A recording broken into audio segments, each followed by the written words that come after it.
Hello दोस्तों, स्वागत है आपका अपने YouTube चैनल मैथ्स प्लस पे।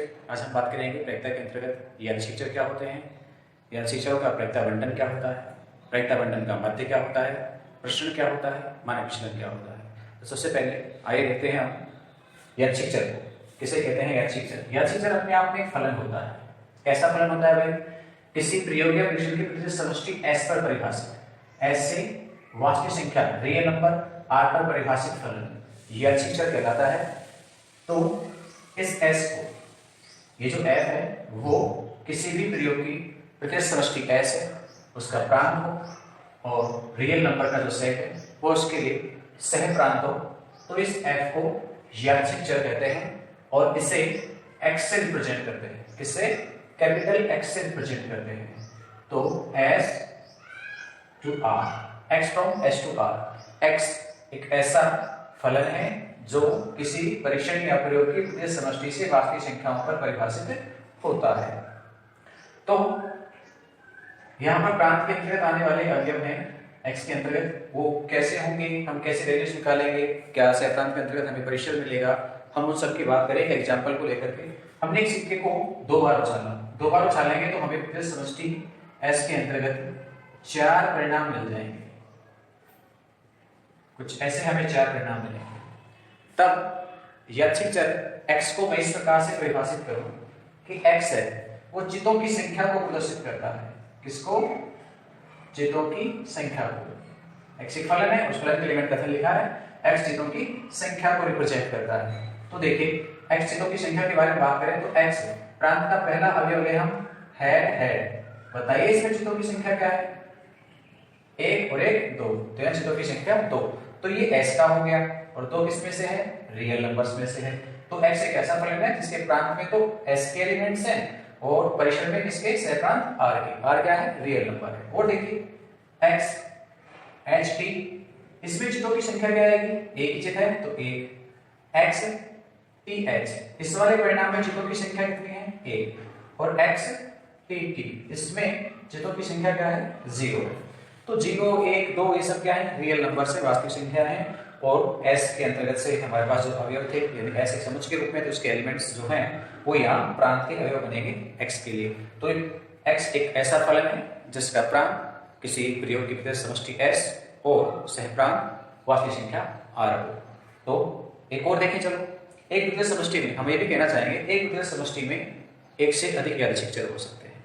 जैसे मैंने एक यादृच्छिक चर को तो यहाँ डिफाइन किया, चितों की संख्या। यदि मैं इसको x से लिख रहा हूं तो दूसरे अवयव को मैं y से लिख देता हूं। y क्या है? y चितों व पटों की संख्या का अंतर है। चित व पटों की संख्या, चित में से पट घटा दी जाए तो वो अंतर रिप्रेजेंट करता है। जैसे y h की बात करूं, पहले वाले परिणाम में क्या मिलेगा? यहां पर चित तो 2 है लेकिन पट 0 है, तो मान कितना आएगा? 2। y ht की बात करूं तो यहां चित हमारे पास 1 है और पट भी कितना है भाई? 1। घटा देंगे कितना आएगा? 0 आएगा। सेम ऐसी ही वैल्यूज हमारे पास y ph में भी आएगी। इसमें भी एक हेड है और एक टेल है, अंतर कितना होगा? 0 होगा। और एक p tt, इसमें इसके अंतर्गत हमारे पास चित है ही नहीं, तो 0 में से कितने घटेंगे? 2, क्या मिलेगा? -2। तो देखो हमें यहाँ इस प्रतिशत समष्टि s के अंतर्गत एक अन्य यादृच्छिक चर y मिला और वो क्या क्या होगा? उनकी वैल्यूज होंगी 2 0 और -2। तो यानी एक ही प्रतिशत समष्टि पर एक से अधिक यादृच्छिक चर परिभाषित किए जा सकते हैं। ठीक है, तो ये यादृच्छिक चरों की बात हुई। चलिए आगे बढ़ते हैं। डेफिनेशन का फिर से ध्यान रखना, यादृच्छिक चर एक ऐसा फलन होता है जिसका प्रांत प्रतिशत समष्टि s और सहप्रांत रियल नंबर r हो। नेक्स्ट हम बात करते हैं यादृच्छिक चरों के प्रायिकता बंटन की। क्या होता है यादृच्छिक चरों का प्रायिकता बंटन? उससे पहले हमें बात करनी पड़ेगी यादृच्छिक चरों की प्रायिकता की। यादृच्छिक चरों की प्रायिकता क्या होती है? तो अभी हमने बात की थी यादृच्छिक चर को हम किससे रिप्रेजेंट करते हैं? कैपिटल X या Y से, या एक से अधिक हो तो Z से भी हम उसे रिप्रेजेंट करते हैं। तो x मान लीजिए आपके पास कहीं पर भी, जैसे थोड़ी देर पहले हमने बात की थी चितों की संख्या की, तो वो हमें क्या क्या मिली थी? 0 1 और 2 मिली थी। ये संभावित मान है यादृच्छिक चरों के। अब 0 की बात की तो हमें 0 कहाँ मिला था भाई? हमें 0 मिला था केवल एक परिणाम के लिए। ऐसी कंडीशंस थी तब हमारे पास कोई भी चित प्रकट नहीं हो रहा था, यानी चितों की संख्या क्या आ रही थी? 0 आएगी एक परिणाम के लिए, ठीक है। तो इसकी प्रायिकता क्या होगी इस वाले के लिए जिसमें मान 1 मिला, तो प्रायिकता कि x इक्वल टू 0 के लिए जब x का मान 0 हो, x की वैल्यू 0 हो, उस कंडीशन में प्रायिकता केवल एक ही परिणाम है ऐसा, और कुल संभव कितने थे 4 थे, तो प्रायिकता कितनी होगी 1/4 होगी। ऐसे ही यदि हम नेक्स्ट की बात करें HT या TH की, तो हमारे पास मान कितना था 1 था।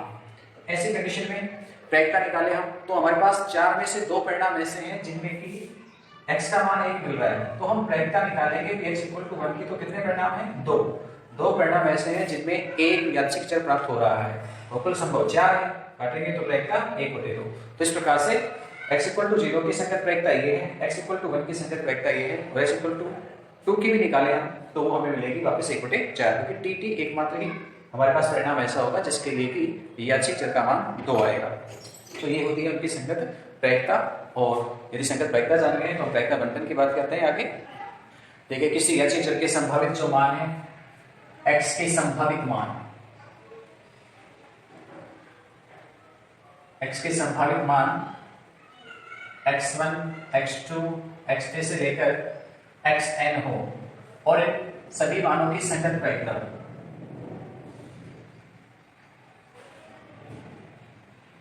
इन सभी की संगत प्रायिकता इसी क्रम में लिख देता हूं, P1 P2 P3 से लेकर Pn हो। तो यदि एक महत्वपूर्ण शर्त है, यदि सभी प्रायिकताओं का योग P1 P2 P3 से लेकर के Pn सभी का योग आपके पास 1 है, यादृच्छिक चरों की संगत प्रायिकताओं का योग यदि 1 है, तो ये वैल्यूज यादृच्छिक चर का प्रायिकता बंटन कहलाएंगे। ये 1 होना जरूरी है, इसको शॉर्ट में यूं भी कह सकता हूं Pi i equal to 1 to n, ये वैल्यूज हमेशा 1 होनी चाहिए। इस शर्त आपको ध्यान रखनी है कि सभी यादृच्छिक चरों की संगत प्रायिकता का योग सदैव 1 हो। तो इस प्रकार के इस विवरण को हम क्या कहते हैं प्रायिकता बंटन कहते हैं। और उस प्रायिकता बंटन को इस प्रकार से आप टेबल बना करके प्रदर्शित कर सकते हैं। यदि यहाँ पर यादृच्छिक चर और यहाँ पर उनकी संगत प्रायिकता को लिखें तो ये x1 x2 और लास्ट में xn, वैसे संगत प्रायिकता P1 P2 और लास्ट Pn।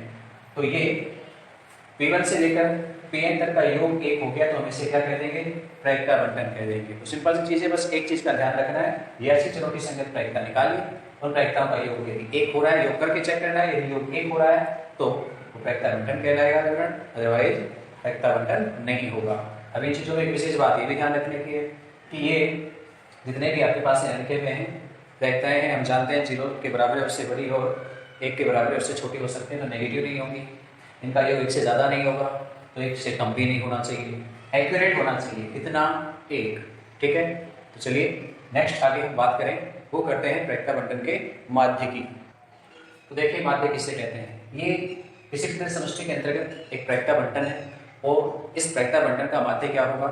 प्रायिकता बंटन से हम ये कह सकते हैं कि x के या यादृच्छिक चरों के संगत मानों का उनकी संगत प्रायिकता के गुणन का योग, यानी x1 P1 x2 P2 यादृच्छिक चरों के जो मान है उनकी संगत प्रायिकता का गुणा का योग x3 P3 इसी क्रम में चलता रहेगा xn Pn।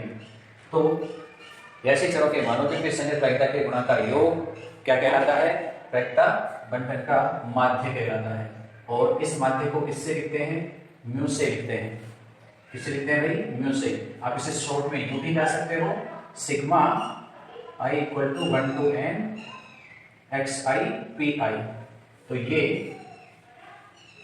एक प्रायिकता बंटन का माध्य कहलाता है। प्रायिकता बंटन के माध्य को प्रत्याक्षर भी कहते हैं। क्या कहते हैं, प्रत्याक्षर, एक्सपेक्टेशन प्रत्याक्षर। ये क्या होती है, प्रत्याक्षर को ex से रिप्रेजेंट करते हैं, यानी इसी वैल्यूज को, इसी माध्य को, म्यू को एक और नाम से भी जानते हैं, माध्य को एक और नाम से प्रत्याक्षर के नाम से, जिसे किससे प्रदर्शित किया जाता है, ex के वर्ण। और वैल्यूज यही होगी, अलग नहीं होगी, यानी माध्य को ही प्रत्याक्षर कहते हैं। ठीक है, तो कहीं ex लिखा हुआ मिल जाए तो भी घबराने वाली बात नहीं है, यानी माध्य की ही बात हो रही है, यानी कहें तो प्रत्याक्षा की ही बात हो रही है। तो ये माध्य हुआ। माध्य के आगे हम बात करें प्रसरण और मानक विचलन की। प्रसरण क्या होता है, तो प्रसरण की बात करते हैं। यदि आपको माध्य ज्ञात करना आता है तो आप प्रसरण को ज्ञात कर सकते हैं। प्रसरण इसे लिखने का तरीका होता है वेरिएंस ऑफ एक्स या फिर सिग्मा एक्स स्क्वायर। प्रसरण को वेरिएंस कहते हैं इंग्लिश में, और इसे लिखा जाता है वेरिएंस ऑफ एक्स या सिग्मा एक्स स्क्वायर। होता क्या है, कैसे निकालते हैं इसे, इसके प्राप्त करने का तरीका क्या है, तो प्रसरण को ज्ञात करने का जो तरीका है वो है यादृच्छिक चर जो है उनके वर्गों का माध्य, यादृच्छिक चरों के वर्गों का माध्य माइनस यादृच्छिक चरों के माध्य का स्क्वायर, या कहें तो यादृच्छिक चरों के वर्गों के माध्य और माध्य के वर्ग का अंतर क्या कहलाता है, प्रसरण कहलाता है, जिसे वेरिएंस ऑफ एक्स भी कहते हैं हम। और इसके आगे नेक्स्ट प्रसरण के साथ साथ हम बात कर लेते हैं मानक विचलन की। देखो शिक्षक भाई, इस चीज का थोड़ा सा ध्यान रखना। एक्स स्क्वायर इट मीन्स जो आपके पास यादृच्छिक चर हैं उनका वर्ग करके उनकी संगत प्रायिकता के साथ गुणा करना है, यानी मैं ई एक्स स्क्वायर को यूं कह सकता हूं sigma x I square into P I, यानी एक्स से गुणा करके एक्स स्क्वायर से करना है प्रायिकता को। प्रायिकता का वर्ग नहीं करना है, केवल यादृच्छिक चर का वर्ग करना है। ई एक्स तो होता था X I P I, E X square में X square P I, simple सी बात है, दोनों एक जैसे ही। तो ये मानक विचलन की हम आगे बात करें तो मानक विचलन एक शून्येतर राशि होती है, यानी नेगेटिव नहीं होती, ऋणात्मक नहीं होती है। इसे सिग्मा एक्स के द्वारा लिखते हैं हम। तो कितना होता है इसका मान, प्रसरण का वर्गमूल होता है, यहाँ पे k है, वेरिएंस ऑफ एक्स का क्या है, वर्गमूल। आप इसे यूं भी कह सकते हो, यहाँ कि एक्स स्क्वायर माइनस में कि एक्स का होल स्क्वायर का root, x square minus x के होल स्क्वायर का रूट, वर्गमूल ज्ञात करना है। शून्येतर संख्या यानी धनात्मक संख्या होती है, इसका थोड़ा सा आप ध्यान रखें। तो ये हमने बात की यादृच्छिक चर, यादृच्छिक चरों के प्रायिकता बंटन, उसका माध्य या प्रत्याक्षा, प्रसरण और मानक विचलन। इस एक्सरसाइज में से बेस प्रमेय के अतिरिक्त यदि प्रश्न आता है तो पिछले पेपरों को यदि हम देखें 7-8 सालों के पेपर्स को, तो क्वेश्चंस या तो बेस प्रमेय से पूछ लिया गया, नहीं तो माध्य प्रसरण या मानक विचलन के रूप में पूछा गया। तो ये भी एक इंपॉर्टेंट भाग है। तो हम बात करते हैं यहाँ इस एक्सरसाइज के लिए एग्जाम्पल्स की, कुछ इन सब चीज़ों को समझते हैं। एग्जाम्पल के जरिए प्रायिकता बंटन कैसे निकालेंगे, माध्य क्या होगा, प्रश्न कैसे निकलेगा, मानक विचलन कैसे निकलेगा। तो चलिए एग्जाम्पल्स की बात करें। पहला एग्जाम्पल देखें। देखिए एग्जाम्पल 22 है हमारे पास। क्या कहता है एग्जाम्पल 22 में, यादृच्छिक चर x का प्रायिकता बंटन नीचे दिया गया है और इसके अंतर्गत कुछ वैल्यूज पूछी गई है। k का मान, x का मान जब 6 से छोटा हो तो उसकी प्रायिकता क्या होगी, x का मान 6 के बराबर है उससे बड़ा हो तो प्रायिकता क्या होगी, x का मान 0 और 5 के बीच में हो तो प्रायिकता क्या होगी। चलिए सबसे पहले तो k को कैलकुलेट करते हैं। कहता है ये प्रायिकता बंटन है, हमने बताया था प्रायिकता बंटन कब होता है, जब सभी प्रायिकताओं का योग 1 हो। तो हम इसको सोल्व करें तो सबसे पहले 0 plus k plus 2k plus 2k plus 3k plus k square 2k square 7k square plus k, इन सभी संगत प्रायिकताओं का योग 1 होगा। और आगे जोड़िए 7 2 9 1 10, 10k स्क्वायर, k को जोड़िए 1 3 4 तो 6 तो 8 और 1 9, 9k। इसके अलावा ये जो 1 है इसको इधर ले आएंगे तो -1 बराबर 0। ये हमारे पास एक द्विघात समीकरण है, k में हम इसे सोल्व कर लेंगे, टुकड़े करेंगे 9k square plus k square plus में 9k माइनस k -1 चाहिए हमें 10 और ये 10k स्क्वायर, हम इसे लिखेंगे प्लस 10k माइनस k तो -1, इन दोनों का योग 9k और दोनों का गुणा माइनस का 10k स्क्वायर। तो 10k यहाँ पे कॉमन हो जाएगा, यहाँ से k बचेगा, यहाँ से 1, नेक्स्ट में -1 कॉमन लेंगे तो k प्लस इक्वल टू 0। तो यहाँ दो उलंघन बन जाएंगे k प्लस 1 और दूसरा बनेगा tan के यहाँ से माइनस के इक्वल टू 0। तो k प्लस 1 इक्वल टू 0 व tan के माइनस 1 इक्वल टू 0। तो k की वैल्यू माइनस 1 पॉसिबल नहीं है, क्यों भाई? क्योंकि k एक वेक्टर के रूप में तो वेक्टर नेगेटिव नहीं होती है। तो यहाँ से k निकालेंगे इस वाले पार्ट में, तो यहाँ से k मिलेगा 1/10 या आप चाहे जैसे 0.8 भी कह सकते हैं। ये पहला आंसर है आपके पास। k की वैल्यू पूछी गई तो k का मान 0.1 होगा। आगे देखिए, नेक्स्ट को देखते हैं सेकंड की तरफ।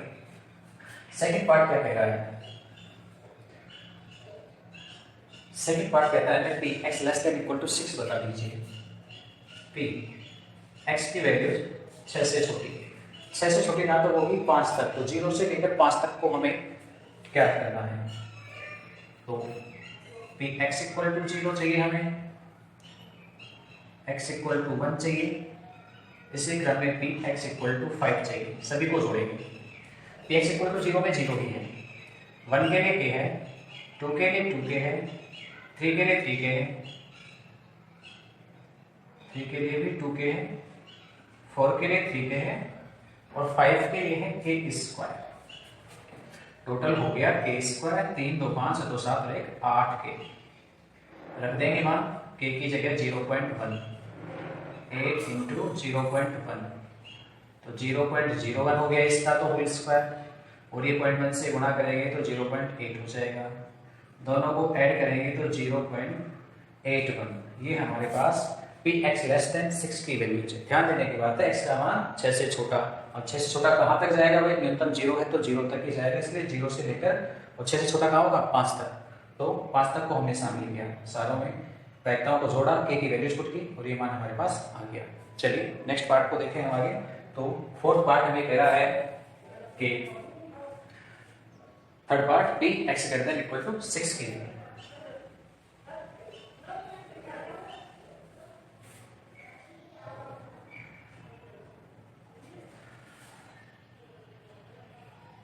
p x greater than equal to 6, x का मान 6 के बराबर या उससे बड़ा, 6 के बराबर या उससे बड़ा चाहिए, पीछे वाला नहीं चाहिए, 5 तक का नहीं चाहिए। 5 तक का हमने निकाल रखा है, तो जो नहीं चाहिए वो हमें पता है, तो हम किस में से घटा सकते हैं? 1 में से। क्यों? क्योंकि सभी का योग कितना है? 1। तो मैं इसे यूं भी कह सकता हूं 1 माइनस का p x लेस देन 6। 6 से छोटे मान 1 में से घटा दिए जाए तो 6 के बराबर या उससे बड़े आ जाएंगे हमारे पास। 1 माइनस, ये समझने की चीजें हैं, ऐसे विकाओं को आप ध्यान से समझें क्या कहना चाह रहा है। तो x का मान 6 से छोटा कितना आया था? 0.81। आप चाहें तो यहाँ से 6 और 7 को भी यूज ले सकते हैं सीधे सीधे, फिर उसमें k की वैल्यू पुट कर लीजिए। छोटा है इसलिए मैंने इसको यूज ले लिया, 0.19 आपके पास आंसर हो गया थर्ड पार्ट। फोर्थ को देखिए, चौथे में कहता है कि x की वैल्यू 0 से बड़ी होनी चाहिए, 5 से छोटी होनी चाहिए, 0 और 5 के बीच में, यानी 1 से लेकर कहां तक? 4 तक। 1 0 से बड़ा है और 4 5 से छोटा है, तो 1 से 4 तक के मान हमें चाहिए। p 0 less than x less than 5, तो p x equal to 1, x equal to 2, x equal to 3 और x इक्वल टू 4। रखेंगे सारे मानों को। x इक्वल टू 1 के लिए k, 2 के लिए 2k, 3 के लिए 2k और 4 के लिए 3k। जोड़ देंगे सभी को, कितने हो गए? 8k। 8 गुना 0.1 यानी 0.8। ये हमारे पास 0 से 5 के बीच में या अच्छी चर की प्रायिकता आ गई। तो ये हमारे पास एक एग्जांपल 22 था। ऐसा करते हैं, शायद समझ आया होगा। आप क्या करेंगे? सबसे पहले इन सबका योग करके k की वैल्यूज निकालेंगे। इन सबका योग 1 के बराबर होगा, प्रायिकता बंटन की परिभाषा ही यही है। फिर k की वैल्यूज मिलने के बाद x का मान आपके पास छोटा है 6 से, तो 6 से छोटे मानों को सारों को लिखेंगे, उनकी वैल्यूज ज्ञात कर लेंगे। फिर पूछ रहा है 6 का x का मान 6 के बराबर या उससे बड़ा, इसका मतलब 6 से छोटे तो शामिल नहीं है, तो 6 से छोटे को शामिल मत कीजिए, उनको हटा दीजिए 1 में से। संपूर्ण प्रायिकता 1 होती है, हम जानते हैं सारा, 1 में से 6 से छोटे निकाल दीजिए, मिल जाएगा आपको। और यहाँ 0 से बड़ा और 5 से छोटा, तो 1 से लेकर 4 तक के मान निकाल लीजिए। ठीक है, तो चलिए नेक्स्ट एग्जांपल देखते हैं। एग्जांपल 23 को देखें, क्या कहता है? 52 ताश के पत्तों के भली भांति पेटी की गड्डी में से 3 पत्ते निकाले गए। 3 पत्ते एक साथ निकालना या उत्तरोत्तर एक के बाद एक निकालना, लेकिन ऐसा नहीं कहा गया प्रतिस्थापन के साथ निकाले गए, सामान्य रूप से निकाले यानी वापस नहीं रखे हैं। तो एकों की संख्या का प्रायिकता बंटन ज्ञात कीजिए। यह अच्छे अक्षर मिला है, एकों की संख्या 52 पत्तों में से 3 पत्ते निकाले जाते हैं। x इक्कों की संख्या को रिप्रेजेंट करता है। तो बताइए, आप ही बताइए, निकाले गए 3 पत्तों में इक्कों की संख्या क्या क्या हो सकती है? हो सकता है तीनों में से एक भी इक्का नहीं हो, यानी इक्कों की संख्या 0 भी हो सकती है। हो सकता है 3 में से एक इक्का निकला हो सकता है 3 पत्तों में 2 इक्के निकल आए हों, और ऐसी भी संभावना हो सकती है कि तीनों के तीनों पत्ते इक्के के हों। तो यादृच्छिक चर के संभावित मान हैं 0, 1, 2 और 3। तो अब आगे हम बात करें। सबसे पहले इसके लिए प्रायिकता बंटन पूछा गया था, हमें प्रायिकता निकालनी पड़ेगी। तो x = 0 की प्रायिकता क्या है? x = 0, एक भी इक्का नहीं आया, इसका मतलब बाकी 48 पत्तों में से 3 पत्तों का चयन हुआ। तो 48 में से 3 का चयन कितने प्रकार से? 48 C3 प्रकार से। और टोटल कितने हैं? 52 C3। हम इसे सोल्व करेंगे। ये हो जाएगा 48 गुणा 47 गुणा 46। हमें 3 है, यानी 3 है, नीचे 3 गुणा 2 गुणा 1 कितना, और नीचे भी आएगा तो कट जाएगा, इसलिए मैं केवल इसे इतना ही लिख रहा हूं। आपने 11th क्लास में कॉम्बिनेशन पढ़ा है, संचय पढ़ा है, ठीक है। कट करेंगे, सरल करेंगे, जो कुछ कटता है उसको हम यहाँ पे काट देंगे। काटने की कोशिश कीजिए, क्या क्या कर सकते हैं। तो एक तो 4 से कट रहा है, यहाँ पर हो जाएंगे आपके पास 12, यहाँ हो जाएंगे 13, और 4 के अतिरिक्त आपके पास 3 से भी कटता है, 3 से काटेंगे 3 चौक 12, और यहाँ पे 17, और ये आपके पास 2 से भी कटता है, तो आ जाएंगे 25। ऊपर तो हो गए, इन सभी का गुणा करना है आपको। कितने आएंगे? चेक कीजिए गुणा करके। 11, एक बड़ी संख्या आपके पास मिलेगी यहाँ, 47, 94 और 46। तो चलो कैलकुलेशन करके लिखना क्या क्या मिलता है।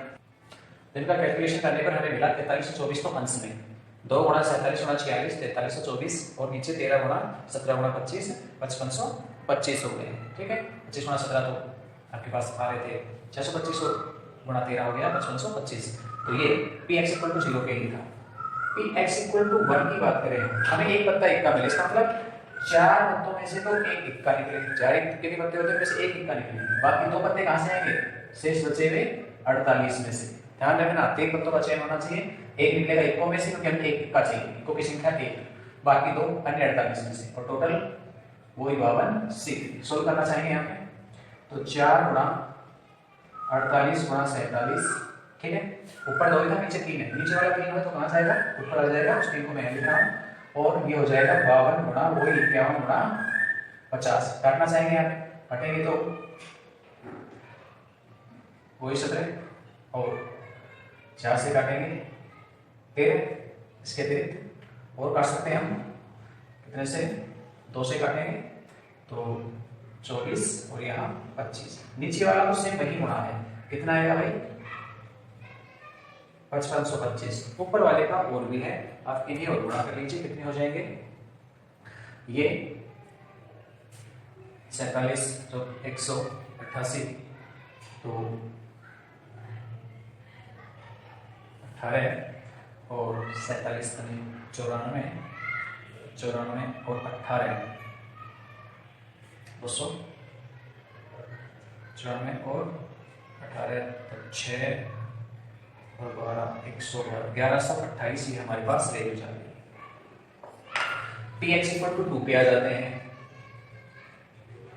तो हम 4 में से 2 इक्कों का, क्योंकि हमें 2 इक्के चाहिए, तो 4 में से 2 इक्कों का चयन करेंगे।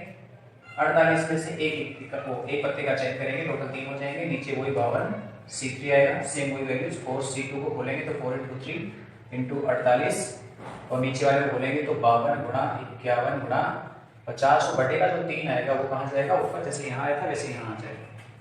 काट लेंगे हम इनको भी, वो 3 से काटेंगे 17 आएंगे, 4 से काटेंगे 13 आएंगे, 2 से काटेंगे 24, और यहाँ पर आपके पास 25। नीचे की सेम संख्या फिर से वही आएगी, कितनी है भाई? 5525। अंश वाले को और गुणा करेंगे तो 24 या 72 आपके पास हो गया।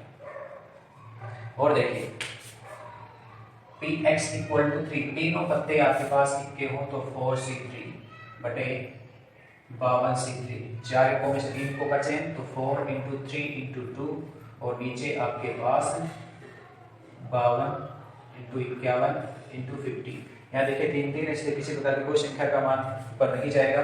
3 से काटेंगे 17, 4 से काटेंगे 12 और 2 से काटेंगे तो 25। अंश में केवल 1 और नीचे वही 5525। तो ये सारी वैल्यूज हमारे पास आ गई। हम चाहें तो प्रायिकता बंटन को कुछ इस प्रकार से बॉक्स में भी लिख सकते हैं, x और px। 4 वैल्यूज थी, 0 1 2 और 3। क्या क्या आएगा? 0 के लिए वैल्यू जाएगी कितनी? 4324 बटे 5525। 1 के लिए आएगा 1128 बटे 5525। 2 के लिए 72 बटे 5525 और 3 के लिए 1 बटे 5525। यदि ऐसा सवाल मिलता भी है आपको और आपको उसे हल करना भी पड़े तो कोई एरर ना हो गई हो, इस चीज को कंफर्म करने के लिए आप इनका योग जरूर करके देख लेना। इनका योग कितना आना चाहिए? 1 आ जाना चाहिए। ठीक है, ये एग्जाम्पल 23 था हमारे पास प्रायिकता बंटन बनाने का कार्य। देखो ये प्रायिकता बंटन ना तो कहीं हमारे पास 1 अंक क्वेश्चन का है और ना ही कहीं 6 अंक का है, तो प्रायिकता बंटन तो ना पूछा जाता, लेकिन माध्य या प्रश्न हमसे पूछ लिया जाता है तो वो इंपॉर्टेंट है। चलिए आगे की बात करते हैं नेक्स्ट एग्जाम्पल 24 की। देखिए एग्जाम्पल 24 में मान लें कि सीआरसी चुने के विद्यालय दिवस में पढ़ाई के घंटों को x से दर्शाया गया है। x क्या है? पढ़ाई के घंटों को प्रदर्शित करता है। x के मान स्मॉल x लेने की प्रायिकता निम्नलिखित तरह से है, जहां k एक वास्तविक संख्या की मान है आपके पास। क्या पूछा है? k का मान ज्ञात कीजिए। पहला भाग पूछा उसने k की वैल्यूज बताइए, तो k का मान निकालेंगे। सभी प्रायिकताओं का योग कितना होगा? 1 होगा। हम सभी के लिए निकालते हैं। कहां तक निकालेंगे? 4 तक निकालेंगे, उससे ज्यादा नहीं जाएंगे क्योंकि 4 तक ये वैल्यू से आगे नहीं है। तो p x equal to 0, x equal to 1, x equal to 2, x equal to 3 और p x इक्वल टू 4, ये वैल्यूज कितनी होगी? 1 होगी। इन सभी की प्रायिकता 1 होगी। और शुरू कीजिए x इक्वल टू 0 का मान कितना है? 1, तो ये 0.1। x इक्वल टू 1, x का मान 1 रख दो यहाँ पे, x बराबर 1 पर यहाँ x का मान 1 रखेंगे तो क्या मिलेगा? k। x इक्वल टू 2 रखेंगे यहाँ तो 2k हो जाएगा। Next x equal to 3, x equal to 3 यहाँ 3 रखेंगे, 5 में 3 रखेंगे 2 बचेंगे तो 2k हो जाएगा मान। और x इक्वल टू 4 की बात करें तो इसका मान 4 यहाँ रखेंगे तो 5 माइनस 4 तो 1 अकेला k। ठीक है, अन्यथा वाले ने पूछेंगे उसको छोड़िए। ये सभी वैल्यूज कितने के बराबर? 1 के बराबर। जोड़िए सबको, 1 2 3 3 2 5 5 और 1 6। पॉइंट का पक्षांतर कर देंगे तो 0.9 ये 6k की वैल्यू है। k इक्वल टू 0.9.6 और 6 का हम यहाँ पे इनको काटने में से हटाएंगे तो 9 बटे, नहीं तो ऐसे कर लीजिए पॉइंट में ही, और मैं काट देता हूँ इसको किससे? 3 से काट देता हूँ। 3 से काटेंगे तो ऊपर 0.3 और नीचे क्या आ जाएगा? 2। हम इसमें और भाग दे देंगे 2 का तो 0.15। ये हमारे पास k का मान है। पहला भाग उसने जो पूछा कि k की वैल्यूज बताइए, कि हमें मिल गया कितना? 0.15। चलिए नेक्स्ट कहता है इस बात की क्या प्रायिकता है कि आप न्यूनतम 2 घंटे पढ़ते हैं। नेक्स्ट पूछा है इस बात की क्या प्रायिकता है कि आप न्यूनतम 2 घंटे, कम से कम 2 घंटे पढ़ते हैं। मैं k को यहाँ डिनोट कर देता हूँ 0.15। वैल्यूज पूछी गई है x की वैल्यूज कम से कम 2 घंटे या उससे ज्यादा तो है ही, तो कम से कम के लिए करते हैं इक्वल टू की शर्त काम में आती है, तो कम से कम 2 घंटे या उससे ज्यादा यहाँ की बात की गई। तो हम इस वैल्यूज को निकालें तो क्या बनेगा? px equal to 2, px equal to 3 और px इक्वल टू 4। ये वैल्यूज सभी के लिए थोड़ा सा पहले बार निकाला था हम नहीं, तो हम सभी को यहाँ पे लिख सकते हैं। जैसे px इक्वल टू 2 रखेंगे तो कितना हो जाएगा? 2x। 3 रखेंगे तो भी कितना होगा? 2k। 3 रखेंगे तो 5 माइनस 3 कितने हो जाएंगे? 2k। और 4 रखेंगे तो केवल टोटल कितना हो गया? 5k। k का मान कितना था? 0.15, तो आंसर हो जाएगा 0.75। मतलब को 5 से करेंगे 75 हो जाएगा, तो हम छोड़ के स्क्वायर 2.75। ये हमारे पास सेकंड पार्ट है। सेकंड पार्ट का भी पहला पार्ट है। अब इसमें एक चीज पूछता है तथ्य 2 घंटे पढ़ते हैं, तथ्य 2 घंटे बी पार्ट में कहता है। तथ्य का मतलब है सीधा सा ही x इक्वल टू 2, आप फिक्स 2 घंटे पढ़ते हैं। x बराबर 2 के लिए, x बराबर 2 यहाँ पर है तो कितना हो जाएगा? 2k। k का मान 0.15 कितना हो गया? 0.3 या 30। ये बी पार्ट आपके पास। एक और है सी। सी में क्या कह रहा है? अधिकतम 2 घंटे पढ़ते हैं, मैक्सिमम 2 या उससे कम। तो अधिकतम की बात होती है तो हमेशा लेस देन का चिन्ह काम आएगा। अधिकतम 2 घंटे हो गए तो क्या क्या है इसमें? x equal to 0, x equal to 1 और पी एक्स इक्वल टू 3। ऐसे सवाल आपके पास एग्जाम में 6 के रूप में पूछे जा सकते हैं। यदि पूरा इतना पूछे आपसे तो हो सकता है ये x इक्वल टू 0 की वैल्यू 0.1 है, x इक्वल टू 1 की जगह रखेंगे तो k आएगा और x इक्वल टू 2 पुट करेंगे तो 2k हो जाएगा। ये टोटल होगा 0.1 प्लस में 3k या फिर 0.1 प्लस 3 इंटू 0.15, 0.1 प्लस में 0.45। तो ये कंप्लीट हो गया। यहाँ 4 में जुड़ेगा, ध्यान रखना, 10 के पास आ लिया, आप चाहे तो 0 लगा लेना। 10 और 45 जोड़ेंगे कितने हो जाएंगे? 55। ये हमारे पास p जब x अधिकतम 2 घंटे हो, यानी हम 2 घंटे मैक्सिमम 2 घंटे पढ़ते हैं, उसके लिए प्रायिकता है। चलिए नेक्स्ट क्वेश्चन देखें आगे। एग्जाम्पल 25 भी हमारे पास प्रायिकता बंटन से संबंधित ही है, आप उसे करके देखने की कोशिश करना। हम एग्जाम्पल 26 को देखते हैं जो कि माध्य से संबंधित है। क्या कह रहा है? एक न्याय सिक्के के 3 उछालों पर प्राप्त चिन्हों की संख्या का माध्य ज्ञात कीजिए। एक सिक्के को 3 बार उछाला गया है और यादृच्छिक चर x मिला है, चितों की संख्या, उसका माध्य हमें ज्ञात करना है। कह रहा है एक सिक्के को 3 बार उछालने x चितों की संख्या को प्रदर्शित करता है। तो x के संभावित मान 0 हो सकता है, 1, 2 या 3। मैक्सिमम 3 चित हो सकते हैं तीनों सालों में, और न्यूनतम 0। जब तीनों के तीनों क्या मिल जाए? टेल मिल जाए। तो 0 से लेकर 3 तक की संख्या हमारे पास x के संभावित मान होंगे। तो ये पता लग जाने चाहिए आपको। आप ये सब चीजें इमेजिन करने चाहिए कि एक सिक्के को 3 बार उछालेंगे या 3 सिक्कों को एक साथ उछालेंगे तो हमें कितने कितने हेड मिलेंगे? 1 हेड, 2 हेड, 3 हेड या कोई हेड नहीं मिलेगा। तो सबसे पहले हम यहाँ प्रायिकता बंटन बनाएंगे। तो हमें प्रायिकताएं चाहिए। p x इक्वल टू 0 की प्रायिकता क्या होगी?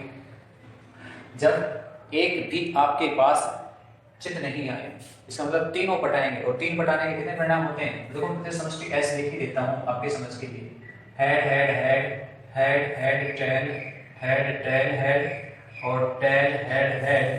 इसके अतिरिक्त head tail tail tail head tail और टेल टेल हेड। इसके अतिरिक्त टेल टेल टेल। ये 8 परिणाम होते हैं। x बराबर 0 के लिए एक अकेला परिणाम है t, तो प्रायिकता होगी 1/8। नेक्स्ट को देखें p x इक्वल टू 1 को। इसमें कितने परिणाम हैं जिनमें एक बार आपके पास हेड आ रहा है? 1, 2 और एक ये 3। 1, 2, 3 परिणाम ऐसे हैं जिनमें एक बार हेड आ रहा है, तो प्रायिकता 3/8। Next p x equal to 2।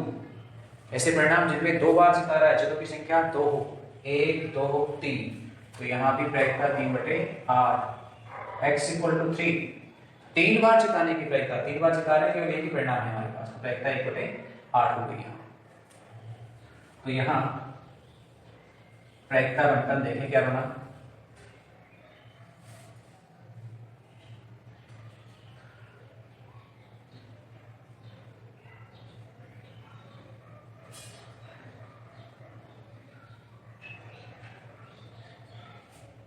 Zero 1, 2, 3। 0 के लिए 1/8, 1 के लिए 3/8, 2 के लिए भी 3/8 और 3 के लिए 1/8। इसलिए माध्य में क्या हो रहा है? Sigma xi pi। कर दीजिए सबको गुणा। 0 गुणा 1/8, 1 गुणा 3/8, 2 गुणा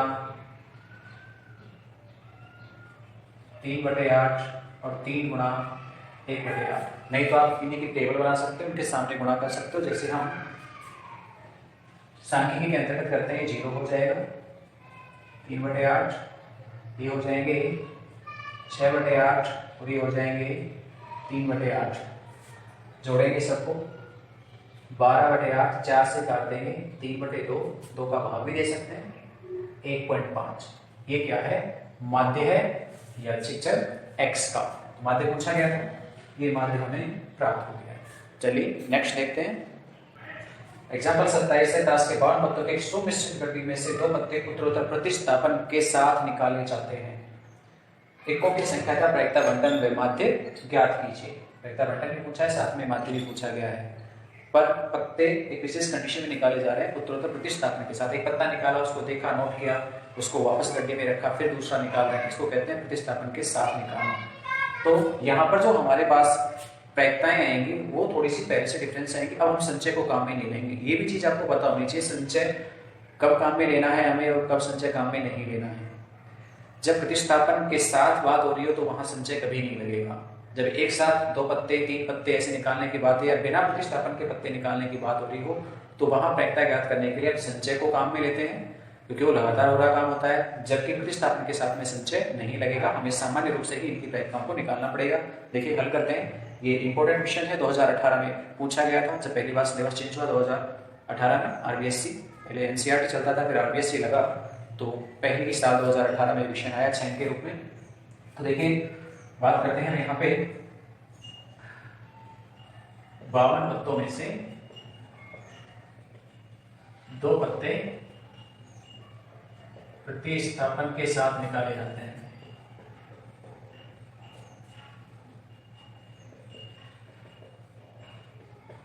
x है वो इक्कों की संख्या को प्रदर्शित करता है।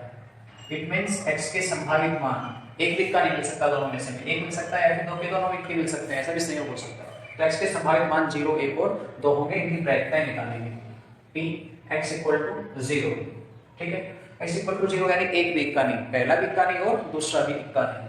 तो पहला इक्का नहीं होगा, कब नहीं होगा? जब 48 पत्तों में से एक पत्ता निकलेगा तो इक्का नहीं होगा। क्यों भाई 48 क्यों बोल रहा हूँ? क्योंकि 4 तो इक्के हैं और हमें इक्के चाहिए ही नहीं, क्योंकि एक इक्का नहीं मिल रहा, x = 0 है। तो कितनों में से निकलेगा? 48 में से एक पत्ता निकलेगा तो इक्का नहीं होगा। तो अनुकूल परिणाम 48, तो कुल संभव कितने होंगे? 50 होंगे। तो पहली बार में हमने एक पत्ता निकाला तो 48 में से निकलेगा, कुल 52 होंगे।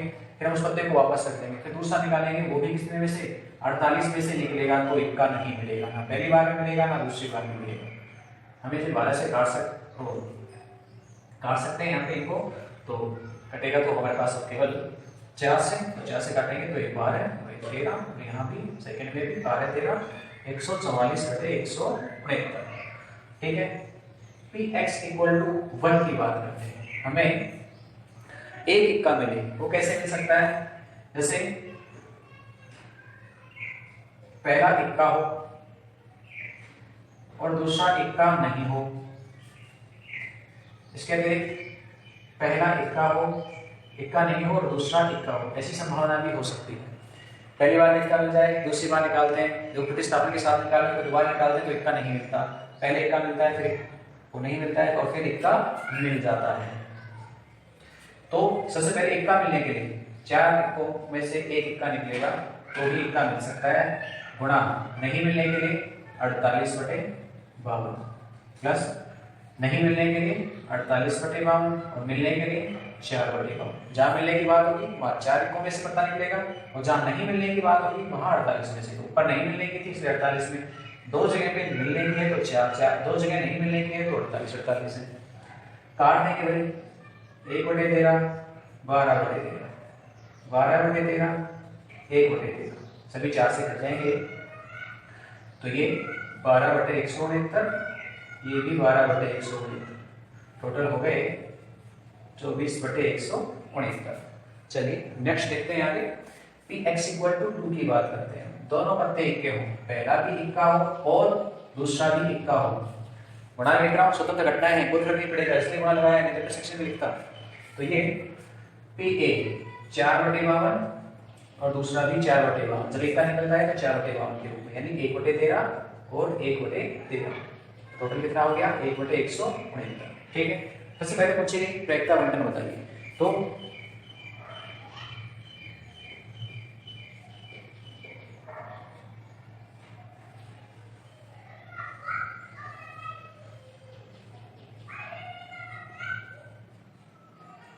देखिए फर्स्ट में 0 के लिए 144 बटे 169, 1 के लिए 24 बटे 169 और 2 के लिए 1 बटे 169। और माध्य की बात करें तो माध्य भी पूछा गया है यहाँ पे, तो माध्य क्या होगा भाई? इनको गुणा कीजिए, इन दोनों का संगत गुणा 0, इन दोनों का गुणा करता हूँ तो 24 बटे 169 ही रहेंगे और इन दोनों का गुणा करता हूँ तो 2 बटे 169, जोड़ेंगे 26 बटे 169, 13 से काट देंगे, 13 26 और 13 से 169 काटेंगे तो 13, 2 बटे 13 यहाँ पे माध्य आ जाएगा। तो ये हमारे पास एग्जाम्पल 27 था, 2018 में आया, एक अच्छा इंपॉर्टेंट क्वेश्चन है, तो आप इसे जरूर करके देखेंगे रिवाइज दोबारा अपने स्तर पे।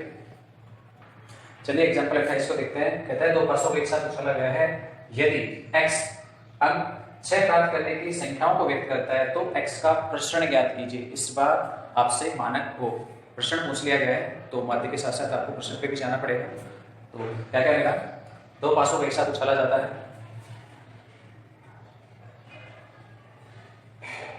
दो पासों को उछालने पर x है वो 6 आने की संख्या बतलाता है, 6 प्राप्त होने की संख्या बता रहा है। तो क्या कर सकते हैं, कब मिल सकता है, हो सकता है दोनों पासों में से किसी पर भी 6 नहीं है, यानी 6 आने की संख्या 0 है। 6 आने की संख्या 1 हो सकती है, किसी एक पासे पर 1 मिल सकता है, या हो सकता है कि संयोग से दोनों ही पासों पर 6 प्राप्त हो जाए, यानी 2 6 भी हमें प्राप्त हो सकते हैं। तो x के ये संभावित मान है। अब इनकी संकल्प रेखाओं की बात करें, px = 0 की, ठीक है। 6 आने और नहीं आने के लिए बात कर लेता हूँ सीधे वैसे पहले, तो मैं 2 घटनाएं बना देता हूँ। एक घटना A 6 प्राप्त होना, यदि घटना A है पासे पर 6 आना, तो घटना A की प्रायिकता क्या होगी, अच्छा 6 की प्रायिकता क्या होती है, 1/6। तो 6 नहीं आने की, इसको क्या कहते हैं हम, 1 - 1/6, 5/6। सबसे पहले हम बात करते हैं px = 0, पहली बार भी 6 नहीं और दूसरी बार भी 6 नहीं, दोनों बार में से किसी भी बार नहीं आ रहा है, तो p a bar × p a bar, 5/6, 5/6, 25/36। Next px = 1, एक बार 6 आने की कही। अब एक बार 6 कैसे आ सकता है, हो सकता है पहली बार में 6 आए और दूसरी बार में 6 नहीं आए, क्योंकि ये स्वतंत्र घटनाएं हैं आपके पास। और प्लस p, पहली बार में 6 नहीं आए लेकिन दूसरी बार में आ जाए, ये संभावित परिणाम है। इनके लिए भी बात कर लेते हैं, क्या क्या मिलेगा। p पहली बार में मिलता है तो प्रायिकता है 1/6, और दूसरी बार में नहीं मिलता है तो 5/6, प्लस पहली बार में नहीं मिलता 5/6, दूसरी बार में मिलता है तो 1/6, गुणा करेंगे 5/36, यहाँ भी 5/36, टोटल ऐड किया तो 10/36। px = 2 की बात कर ले हम, तो क्या मिलेगा भाई, x = 2 पर क्या आएगा, देखो यहाँ पे पहली बार में भी 6 मिले और दूसरी बार में भी 6 मिले, पहली बार में 6 आने की प्रायिकता, दूसरी बार भी 6 आने की प्रायिकता, टोटल कितनी हो जाएगी, 1/36। इसलिए हम यहाँ पे प्रश्न निकालने के लिए प्रायिकता बंटन को टेबल के द्वारा सॉल्व करने वाले हैं। किसकी सहायता से करेंगे, टेबल की सहायता से। तो हम टेबल बना दें यहाँ पे,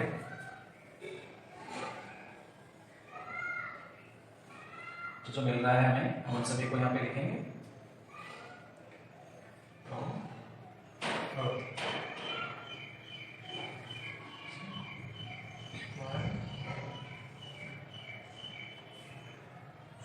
x है, संगत प्रायिकता है pi, यहाँ पर xi और pi का गुणा है, और यहाँ x² pi का गुणा है। x देखिए क्या क्या है, x है हमारे पास कितना, 0, 1 और 2, और इनकी संगत प्रायिकता है हमने अभी भी निकाली, 25/36, 10/36 और 1/36, दोनों का गुणा करेंगे 0, यहाँ गुणा करेंगे तो 10/36, और यहाँ गुणा करेंगे तो 2/36, इनको जोड़ेंगे 10 और 2 12/36, ये तो xi pi। यहाँ और गुणा करते हैं हम इनको, x का स्क्वायर कीजिए और pi से गुणा कीजिए, 0 का स्क्वायर 0 ही होता है, pi से गुणा करेंगे 0, 1 का स्क्वायर 1 ही होता है, 10 से गुणा करेंगे तो 10/36 ही रहेगा, 2 का स्क्वायर 4 होता है, इसको 1/36 से करेंगे तो कितने जाएंगे, 4/36, इनको जोड़ेंगे, ये हो गए 14/36, ठीक है। अब आगे हमें चाहिए प्रश्न, यहाँ से इन सब चीजों को देखें तो ex की वैल्यूज है 6 से कट जाएंगे 2/6, और यहाँ ये ex² की वैल्यूज है कितनी है, 14/36, यही छोड़ रहा हूं। हमने पढ़ा था वेरिएंस ऑफ x, या नहीं तो प्रसरण याद करने का सूत्र, ex² माइनस में ex का होल स्क्वायर, वैल्यूज यहाँ पे रखेंगे, x² की जगह पर 14/36 माइनस ex की जगह पर 2/6, तो 2/6 का स्क्वायर, 14/36 माइनस का 4/36, कितने बच जाएंगे? 10/36, 2 से काट सकता हूँ 5/18। तो एक प्रश्न आ जाएगा 5/18। तो आप कर सकते हैं इस प्रकार से। क्या क्या करना है? पहले तो आपको प्रायिकता बंटन ज्ञात करनी है। प्रायिकता बंटन ज्ञात हो जाए तो इसे इस प्रकार की टेबल के रूप में लिखना। आप चाहते हैं एक कॉलम और बना सकते हो, किसका? x² का। वैसे संख्याएं छोटी हैं, इनका वर्ग करके आप सीधे गुणा कर लो तो भी ठीक है, जैसे मैंने किया है। नहीं तो आपको दिक्कत हो तो आप एक और कॉलम बना लेना x², उसके साथ गुणा करना, सबको जोड़ना। देखो सभी में हर तो समान है इसलिए अंश अंश जोड़ दिए हमने फटाफट। यहाँ भी हर समान है इसलिए अंश अंशों को हमने जोड़ा है। यहाँ पे फिर क्या है? टोटल है यहाँ। स्क्रीनशॉट लीजिए और नेक्स्ट को देखें। फिर हम एग्जाम्पल 29 से हमारे पास कहता है कि प्रथम 6 धन पूर्णांकों में से, प्रथम 6 धन पूर्णांक यानी 1 2 3 4 5 व 6 में से 2 संख्याएं यदसा चुनी गई हैं। 2 संख्याएं यदसा चुनी जाती है, बिना प्रतिस्थापन के चुनी जाती है। इसका मतलब एक संख्या यदि एक बार ही चयन में आ सकती है, दोबारा नहीं आएगी। यानी एक आ गया तो फिर एक दोबारा नहीं आएगा, यानी एक का एक के साथ द्विग नहीं बनेगी। एक आ गई फिर दोबारा एक नहीं आएगी, रिपीट नहीं होगी वो। तो किसी भी संख्या का रिपीटिशन नहीं होगा, ये ध्यान रखना है, क्योंकि बिना प्रतिस्थापन की संख्याओं का चयन हो रहा है। फिर कहता है कि मान ले x दोनों संख्याओं में से बड़ी संख्या को व्यक्त करता है। x किसे व्यक्त करता है? दोनों संख्याओं में बड़ी संख्या को। x चयनित दोनों संख्याओं में बड़ी संख्या है। तो x के संभावित मान क्या क्या हो सकते हैं? आप इन सभी संख्याओं में देखो, बड़ी संख्या कौन सी होती है? 1 से बड़ी 2, तो शुरुआत 2 से होगी। 3 4 5 और 6 ये संभावित मान होंगे x के। एक कभी नहीं हो सकता, क्योंकि एक किससे बड़ी है? इनमें से कोई कोई संख्या है जिससे बड़ी है। एक 0 से बड़ी हो सकती है, लेकिन 0 इनमें शामिल नहीं है, क्योंकि प्रथम धन पूर्णांक संख्याओं की बात हुई है। तो 1 से बड़ा है 2, तो 1 से बड़ी है 2, तो 2 आएगी, 3 भी आएगी, 4 भी आएगी, 5 भी आएगी, 6 भी आएगी। x के संभावित मान है। हम सभी को लिखना चाहते हैं यहाँ पे, उसी के हिसाब से हम टेबल बनाएंगे। सभी 36 परिणामों को हम लिखेंगे, वो क्या क्या बनेंगे। तो प्रतिशत समष्टि s क्या होगी? 2 संख्याओं के चयन की प्रतिशत समष्टि s को हम लिखेंगे तो क्या क्या होगा? देखो 1 और 2 का चयन हो सकता है, ठीक है, या फिर 1 3 का हो सकता है, 1 4 का भी हो सकता है, 1 5 का भी हो सकता है, 1 6 का भी हो सकता है, या फिर 2 1 का हो सकता है, 2 2 का नहीं होगा, 2 3 का हो सकता है, 2 4 का हो सकता है, 2 5 का हो सकता है, 2 6 का हो सकता है, या फिर 3 1 का, 3 2 का, 3 4 का, 3 5 का, 3 और 6 का, या फिर 4 1 4 2 4 3 4 4 का नहीं होगा, 4 5 का होगा, क्योंकि प्रतिस्थापन नहीं हो रहा है, 4 6 का होगा, या फिर 5 1 5 2 5 3 5 4 और 5 6 का होगा, या फिर 6 1 6 2 6 3 6 4 का और 6 5 का, ये चयन हो सकते हैं। ठीक है, अब टोटल कितने होंगे काउंट कर लीजिए। 30 बनेंगे। क्यों भाई? क्योंकि यहाँ 6 द्विक नहीं आएंगे। वैसे तो इन 6 को लेकर के 36 बनते, लेकिन उनमें 6 द्विक होते, 1 1 2 2 3 3 4 4 5 5 6 6 ये द्विक होते। वो द्विक हमें यहाँ नहीं लेने हैं। क्यों? क्योंकि संख्याओं का प्रतिस्थापन नहीं हो रहा है। तो ये टोटल 30 हो गए, NS = 30। अब आगे की बात करें, हम प्रायिकताओं को निकालें इन सभी के लिए। तो मैं क्या करता हूँ, टेबल ही बना देता हूँ, क्योंकि यहाँ पर माध्य पूछा गया है तो मुझे प्रायिकता बंटन तो चाहिएगा। इसलिए x का प्रायिकता बंटन टेबल के थ्रू ही हम इसे बना देते हैं।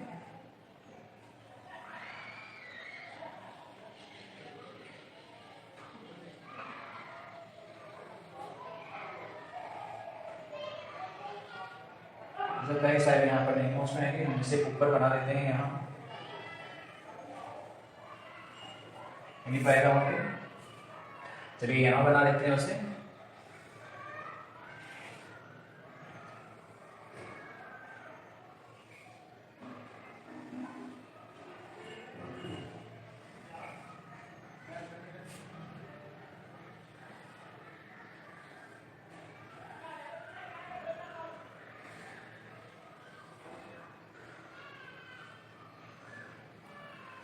देखिए x संगत प्रायिकता pi और यहाँ पर xi pi। क्या क्या था, 2 3 4 5 और 6 संगत पैक्टाओं की बात करते हैं। देखो बड़ी संख्या 2 आना, 2 कहाँ कहाँ आ सकती है, इन 2 में 2 बड़ी है, एक 2 में और 2 1 में से बड़ी कौन सी है, 2। कितने परिणाम है, 2, तो पैक्टा हो जाएगी 2/30। कितनी होगी, 2/30 होगी। नेक्स्ट 3 कितने में बड़ा है, देखिए ये संख्या ऐसी है जिनमें 3 बड़ा है, 3 3 3 और 3 कितने हो गए, 4 परिणाम ऐसे हैं जिनमें की 3 बड़ा है। 4 किस में बड़ा है, इस पूरी लाइन में 4 बड़ा है, 1 2 3 4 5 6 परिणाम ऐसे हैं जिनमें की 4 बड़ा है। 5 किस में, 1 2 3 4 5 6, 1 2 3 4 5 6 7 8 में,